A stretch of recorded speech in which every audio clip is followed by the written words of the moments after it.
faut bien garder en tête qu'à l'époque, au début des années 60, la Chine n'est pas vue comme une véritable puissance économique et militaire. Cependant, elle ne manque pas d'ambition, puisqu'elle veut se classer au même niveau que les États-Unis et dépasser l'URSS pour devenir la vraie représentante du communisme. Pour s'imposer sur la scène internationale, elle se dote d'abord de l'arme atomique en 1964. À titre de comparaison, les États-Unis l'ont dès 1945, l'URSS dès 1949, le Royaume-Uni en 1952 et la France en 1960. Pour se faire reconnaître par les institutions internationales, la Chine commence à se déshostiliser. En 1971, à la suite d'un accord passé avec les États-Unis, elle obtient finalement le siège chinois du Conseil de sécurité de l'ONU, alors détenu par Taïwan. Elle joue également du soft power, elle a donc de l'influence sans pour autant passer par la guerre, puisque plusieurs pays à travers le monde se retrouvent avec des régimes maoïstes à leur tête, comme la Tanzanie ou le Cambodge en 1975.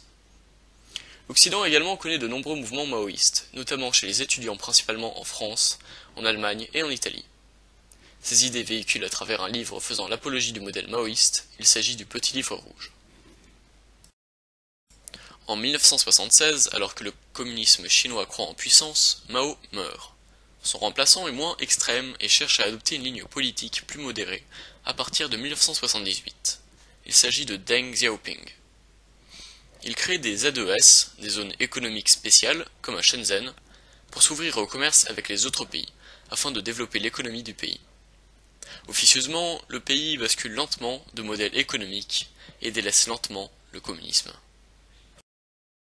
Malgré cet événement, le régime reste une dictature communiste, dirigée par un parti unique, le Parti communiste chinois, ce qui est encore le cas de nos jours.